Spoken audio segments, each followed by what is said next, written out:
Voilà, aujourd'hui on va voir comment découper un îlot en 3 parcelles. Après avoir vérifié les contours de mon îlot, je vais enregistrer mes parcelles. J'ai une parcelle de blé ici, de betterave là et de maïs en bas. Je vais d'abord séparer et localiser parfaitement ma parcelle de blé qui va se trouver en bas. Pour ce faire, je vais séparer l'îlot en 2 parcelles. Je vais positionner le plus justement possible. Je corrige, voilà, j'ai une parcelle qui fait 2,50 hectares, je la mets à 2,50 hectares. Quand je suis sûr, je valide. Je valide le dessin. À ce moment-là, j'ai une fenêtre qui va s'ouvrir, mes 2,50 hectares. Je vais renseigner en blé. Voilà, j'oublie pas le code variété.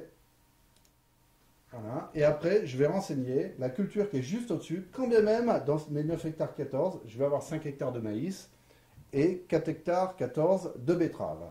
Donc je vais renseigner la culture juste au-dessus, qui est de la betterave non fourragère. Voilà, 9 hectares 14, je valide.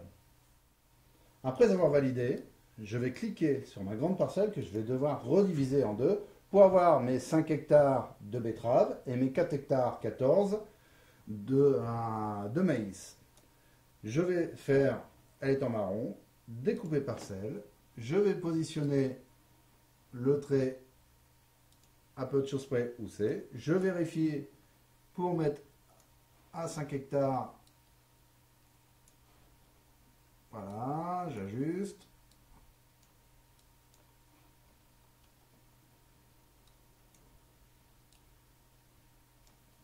« 5 hectares, voilà, je valide. Mes 14 au-dessus qui va être du maïs, je vais l'indiquer en maïs. Maïs. Je valide. Et mes 5 hectares de betterave que je vais valider en betterave. Voilà, je poursuis, j'enregistre.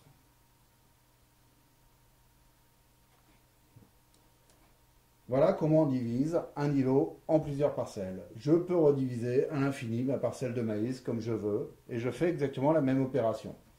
Voilà. Dans tous les cas, en cas de doute, appelez la FDSEA au 01 64 79 31 02 31 03 31 04 ou 31 05.